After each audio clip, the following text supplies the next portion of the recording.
Rick Rule is a favorite in the Real Vision community. If you'd like to meet up with Rick and get a master class from the master himself, you'll want to head to the Rick Rule Symposium on Natural Resource Investing in Florida, July 23rd to the 27th. You'll get access to industry insiders, elite bullion dealers, Gold Council members, and uranium pros. There's special early bird pricing for in-person and virtual sets until June 30th. Just head over to realvision.com/Rick.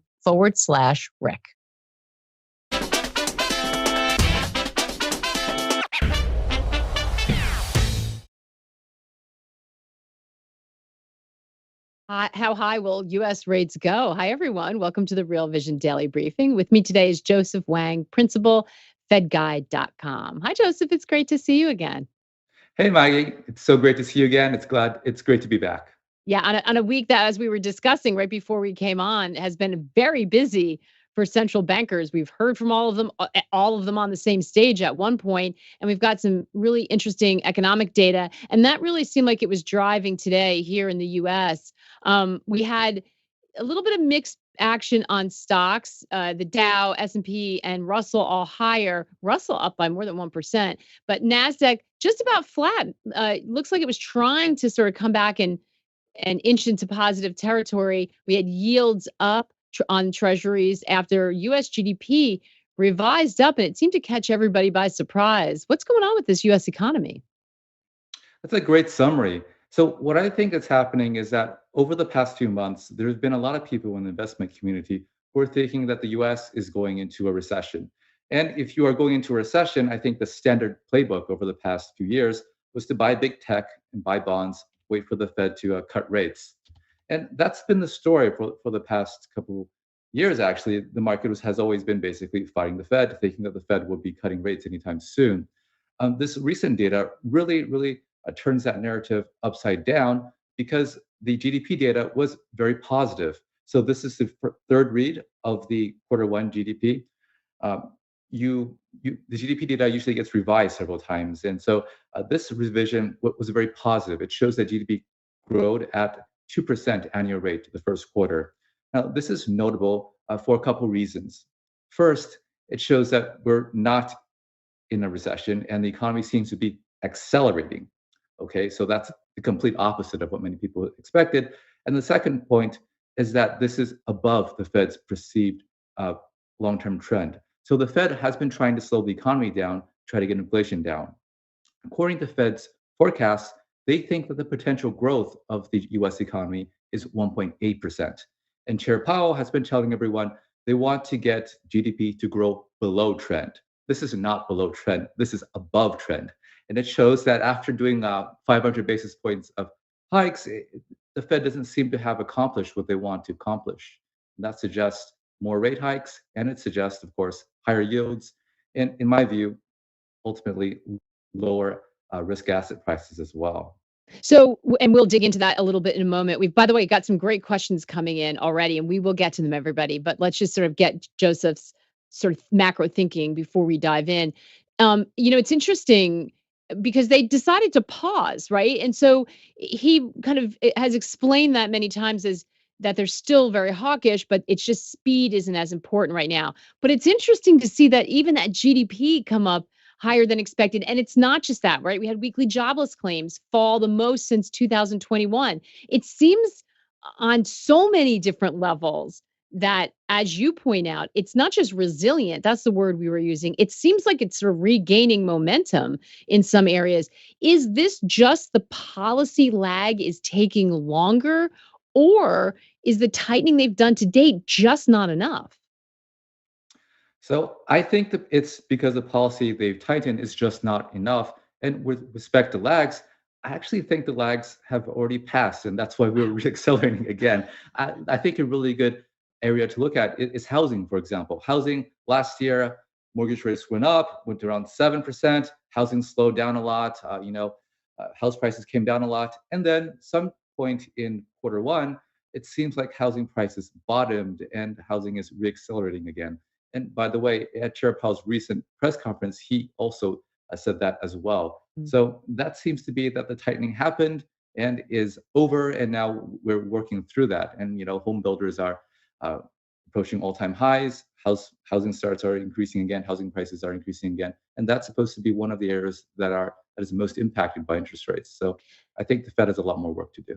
Yeah, it would appear to create a real dilemma for them, and that's super interesting, Joseph, if you think that lag's hit already, because I think that's what people have been holding out for when they're trying to game out the timing of the recession. Looking at this has been a very aggressive tightening, but I wish we should just have that chart on replay of the massive amount of stimulus that hit the economy post COVID. When you try to think about the balancing act they're trying to do, you mentioned housing. Warren Pies was on with us a couple of weeks ago for our regular viewers. You remember, we had a really, really interesting conversation about housing. He's really digging in deep there, looking at construction payrolls, very much on the same page with you, saying, hang on a second, we are not getting the kind of readings we would that consistent with recession. And he raised the idea that maybe the Fed needs to fine tune its inflation fighting efforts. Let's have a listen to what he said, and we'll talk on the other side.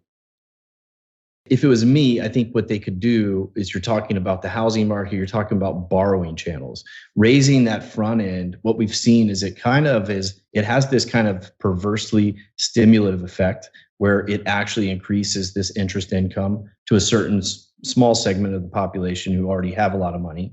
And then it incentivizes economic activity through that channel. I think they need to really hit the borrowing channel if they want to slow the economy down and slow inflation down, slow down housing costs. And that would point to additional QT or more aggressive QT and balance sheet operations.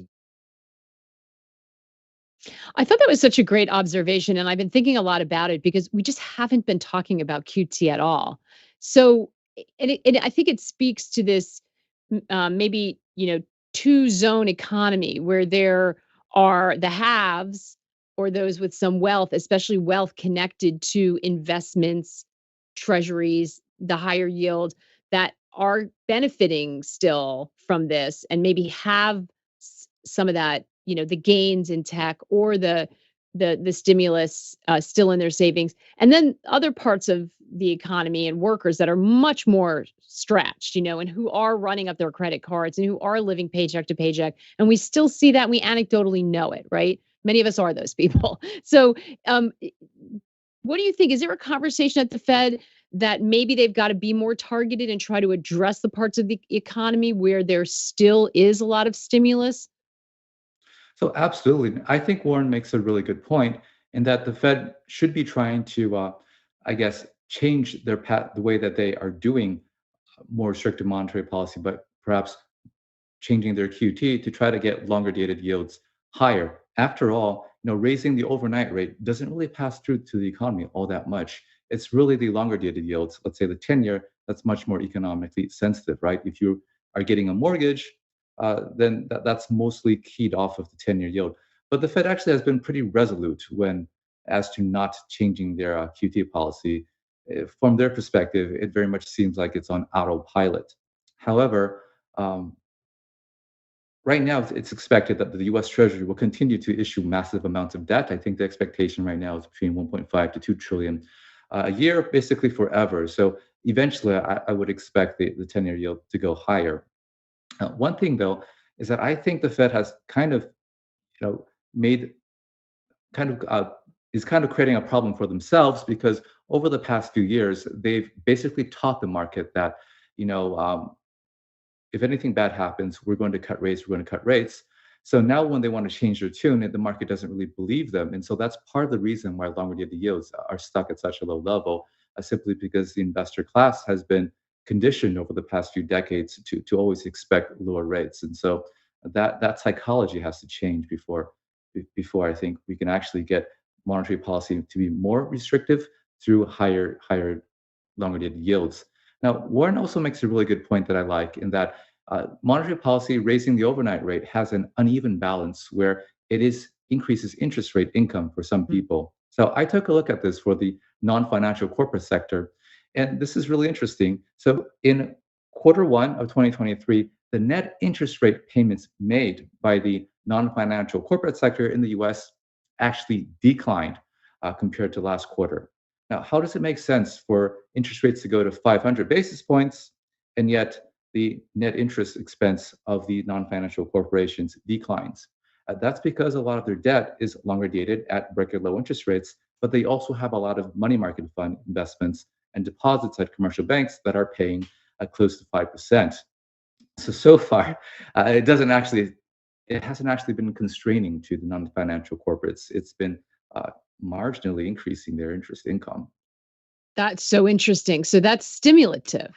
Yes, it is.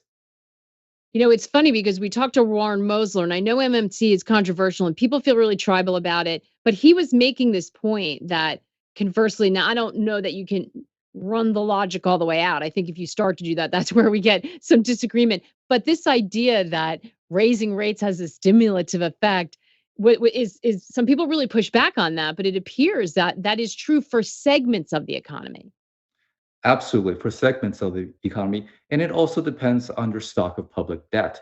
So this stimulative impact wouldn't really happen for the private sector Mm. because in the private sector, let's say that I'm borrowing from you, Maggie. Well, if I pay interest payments to you, I have less income, you have more. It's a redistributive effect. There's no net increase in the amount of purchasing power in the public sphere. But when you're talking about public money, well, how does the government pay for its interest rates expense? It just prints more treasuries, right? So if you have a lot of public debt, then raising the interest rates uh, increases the government's interest rate expense and forces the government to basically print more treasuries, which increases the purchasing power of the public, as Warren Mosler noted. Yeah.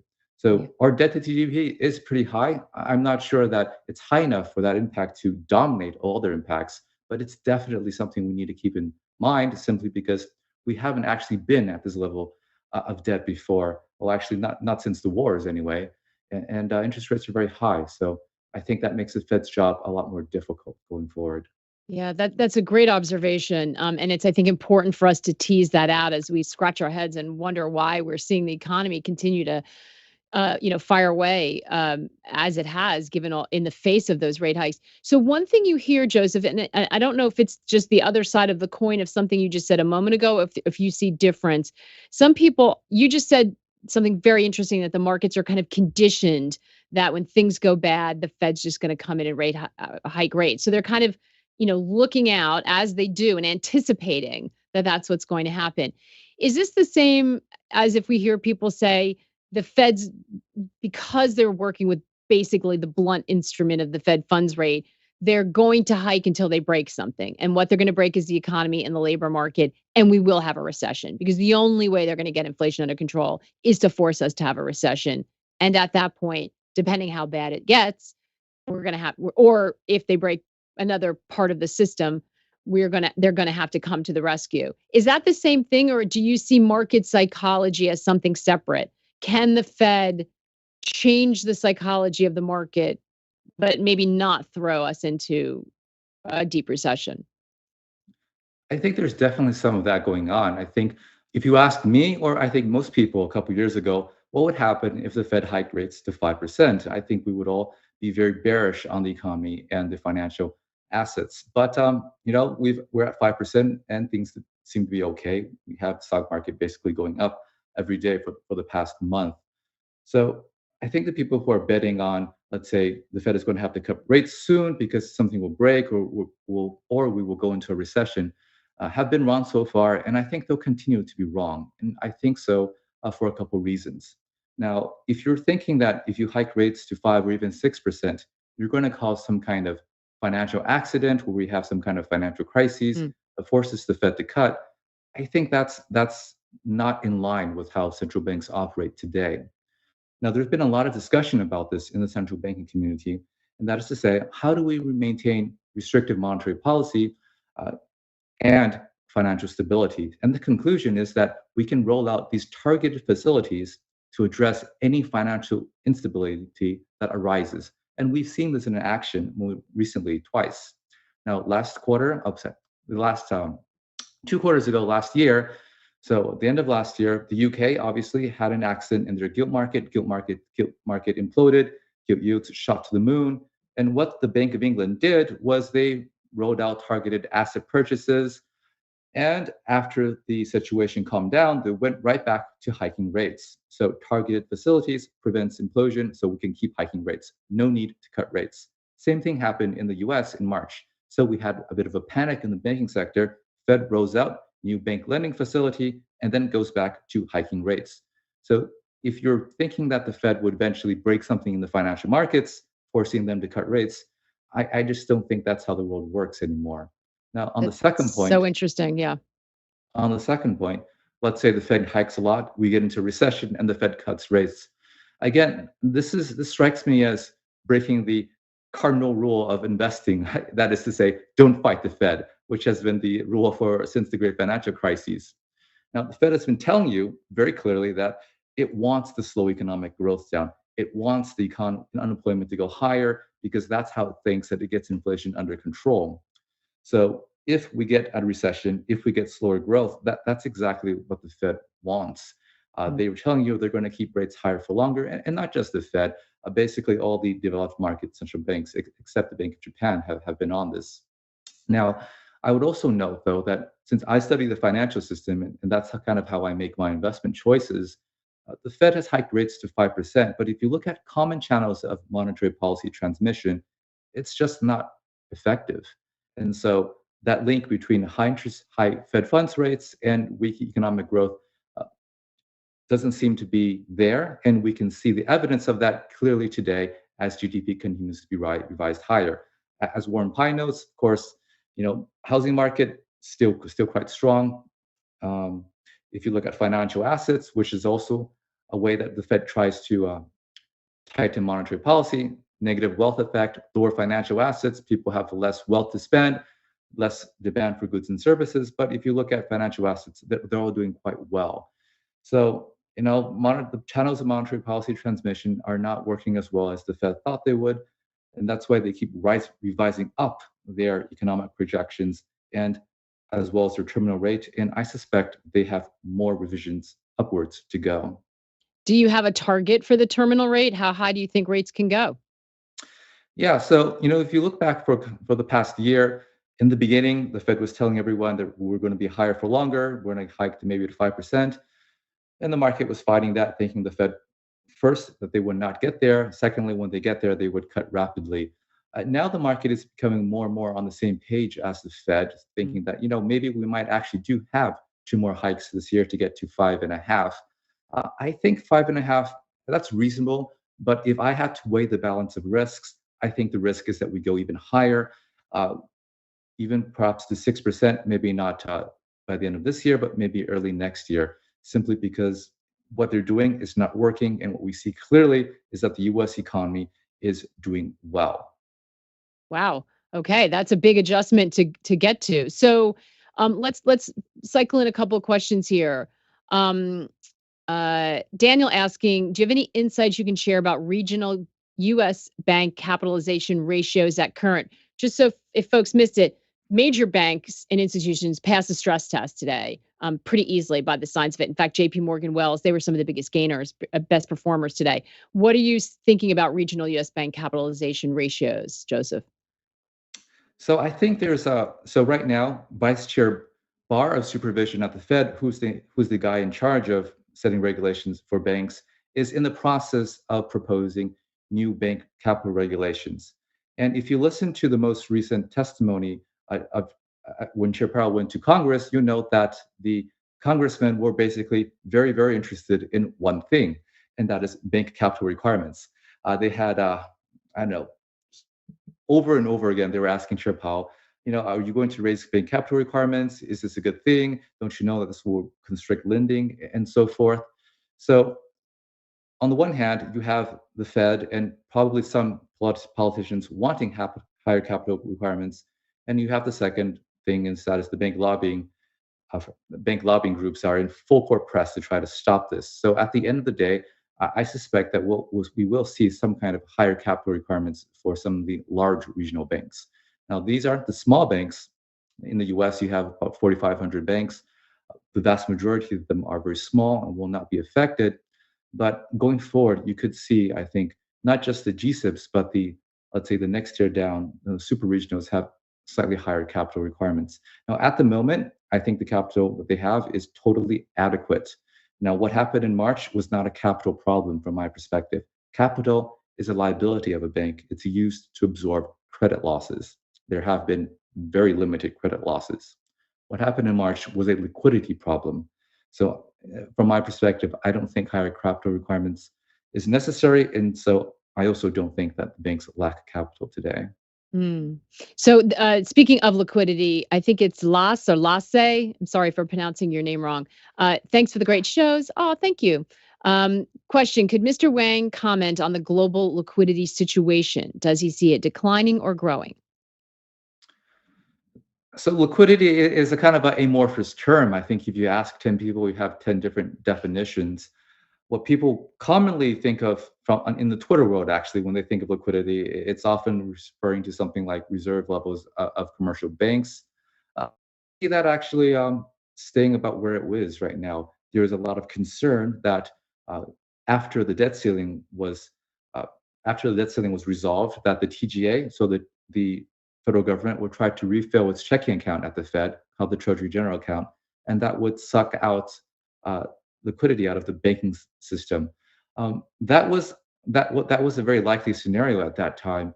But what happened was that the U.S. Treasury actually adjusted its debt issuance so that future buildup in the TGA would come more out of the money market funds rather than the banking Mm. sector. So what the U.S. Treasury did was that they concentrated their debt issuance in very short-dated Treasury bills, which are attractive to money market funds. So what you're seeing happening now is money market funds taking money out of the reverse repo facility and buying these short-dated bills, and the money then goes to the Treasury General Account. So I think that that risk is off the table so far. Amazing. That's a fantastic point because we talked about that endlessly. Douglas asking, this is why when you know the financial plumbing as well as you do, Joseph, it's magical. Douglas asking, what happens in 2 months when a rate auction fails? How bad do things get? There's a presumption you're making, Douglas, that a rate auction will fail. So maybe let's start with that question. Do you see any concern about global markets absorbing all of this issuance that's coming from Treasury? So that's a really good point. There's a tremendous amount of issuance coming out. As I noted earlier, it's not going to stop. It's going to be 1.5 to 2 trillion forever.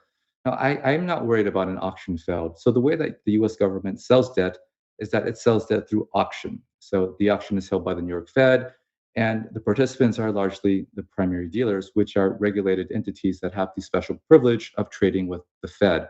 Other people can participate as well. Uh, through, but they have to apply for it. But it's mostly primary dealers. Now, if you're a primary dealer, you have an obligation to bid at the Treasury auctions, and this is to guarantee that auctions never fail. At the end of the day, someone will buy them. So I don't worry about the Treasury auctions failing. We have a lot of primary dealers, and they kind of have to bid on it. What is more concerning to me is that at what rate does the auction clear? So right now, so 10-year looks like it's about 3.8% today. We have strong US economy, persistently high inflation, persistently high debt issuance, and we have a lot of structural things in the world that, in my view, argue for persistently high level of inflation, including demographics where the workforce population is declining, and of course, you have the effort to make the climate transition and deglobalization and stuff like that. So I think there's real risk that the 10-year can trade north of 4.5% by the end of the year. The auctions will be fine, but the market has to be able to handle higher interest rates, which I think are coming. Yeah. So Trillionex asking about this. So that answers. He's asking the Taylor rule point to higher Fed funds rate. I think you answered that earlier, Joseph. Yes, you see the Fed funds rate moving higher. Do you think the second part of it is? Do you think since there's no recession, the 10-year yield will move back above the 2-year? That would put the 10-year above 5% at some point before the end of the year. Sounds like you see it flattening, but not actually getting above the 2 year. Is that right? Yes, Maggie, exactly right. So um, I don't think that the market is ready to believe in, let's say, 10 years of super high inflation yet. So I can see the 10-year cheapening a lot. So yields go higher, north of 4.5%. But uh, well, you know what? If we do have a curve reinversion, I think it's when the Fed cuts rates. I don't think it would come entirely from the 10-year So it's going not the yield it's going not the higher. long end going up. It's more the short end coming down. Yeah, Is the they'll Fed both they'll finally? both move. They'll both move. Yeah. But like you mentioned, I don't see the 10-year yield going above 5% this year. So David asking, hello, Joseph, if you see the rate hikes behind us, which I don't think you do, I think you maybe came in late, David. I think that Joseph sees more rate hikes, but you can correct me if I'm wrong, Joseph. Where do you see value in the economy? I definitely believe that rate hikes, we have more rate hikes, and I think the market is underpricing the possibility of a higher terminal rate, maybe even approaching 6%. If you're talking about value as in investments in the economy, well, honestly, so just going back to where I see where we are, I think that we had a lot of people who have been buying tech stocks and buying bonds in anticipation of rate hikes and rate cuts and a Yeah. recession. Because that's not happening, I think that there's going to be turmoil in the markets. So I think it's better to be in cash and be getting your 5%. And later on, when the market is fully realizing that perhaps the Fed is serious, I think there'd be better opportunities to buy into the market. So I would overweight cash at the moment. Robert, that answers your question about what Joseph likes, what sectors he likes. Do you see, when you mentioned risk assets before as well, Joseph, do you see a very big correction, or is it just that they kind of lose momentum and we chop in a range? Do you see a big pullback? I mean, are we, everyone Mhm. used to wonder if we were going to retest those lows, but now that we've pushed out recession, everyone, you don't hear that as much. How do you see the equity side playing out? So I think the top is in for the market for this year, but I don't think we're going to crash. I agree. So I think we will maybe pull back 10%, chop around. I think it's really hard to have a big crash for a couple of reasons. One is that you have a lot of fiscal spending that continues to be very stimulative to the economy. That's basically pumping money into the economy, which ultimately makes it into the financial markets. And two, you're going to have a lot of people who continue to believe that recession is around the corner, continue to think that we got to get ahead of this Fed Fed cuts and so forth. And I think that's going to be supportive of the markets. But I do think that the market has gotten ahead of itself, and uh, I would expect it to pull back over the coming weeks. So we have another clip I wanted to play. We had Brent on yesterday. He was talking a lot about sentiment too. It's funny, and I want to be sure to get a sort of look at Asia in this. We've got a question about yuan. We're also looking at the yen. Um, we were sort of going over Ueda's comments yesterday. Have a listen to what Brent had to say, and then we'll talk on the other side. There's so many ways that they can look at inflation, but most of like the headline numbers and the standard kind of stuff, wage inflation, all that, it's way above 2%. But then they're kind of saying, well, on a forward-looking time horizon with this and that, we need to do more. And it's like, dude, nobody in the world thinks you need to do more. But I think what they're doing is they don't want the market to front run the normalization. So they've made like hindsight errors in the past, trying to hike rates and way back in the day and stuff. So they'd always rather be too late than too early but they're like slowly turning the aircraft carrier. Like they did widen the band in December and it was a complete surprise. Yeah. And so I think part of what they're trying to do is make it too difficult for speculators to make money. So that's what I think the BOJ is doing. And the PBOC always does that too. It's like they don't want to pre-announce something and then the market front runs it and then the market just makes all the money and distorts the market way ahead of the actual policy change. That was part of our extended daily briefing from yesterday. To participate in that and all of our live shows on the platform, you can scan the QR code or head to our website and jump on a trial. So, Joseph, do you anticipate that they just don't want to signal it, but that the Bank of Japan is going to be forced to start to move that band and realign with other central banks? I think there's a lot of speculation that they will do that. After all, inflation is above their target, as Brett mentioned. So, so I'm going to have to take them at their word, though. So yesterday, Governor Ueda spoke, and it seems like his view was that inflation is above target right now, but our forecasts suggest that eventually it's going to come back down. That is to say, inflation is transitory. And so we've been hearing this for some You're time. so brave to use that word, Joseph. So yeah, Governor does not use that word, but that's basically what he's saying. So if he's wrong, like the other central banks in the world have been totally wrong, then I think that they will have to do something. But I think that they're going to take some time and see. And they want to be really sure because, as we all know, Japan has been struggling with low inflation and deflation at times for a few decades. So they don't want to overreact. And so if they do make a move, I think it's sometime, a few months from now. It's not something imminent. They really want to see how the data plays out. Yeah, fair enough.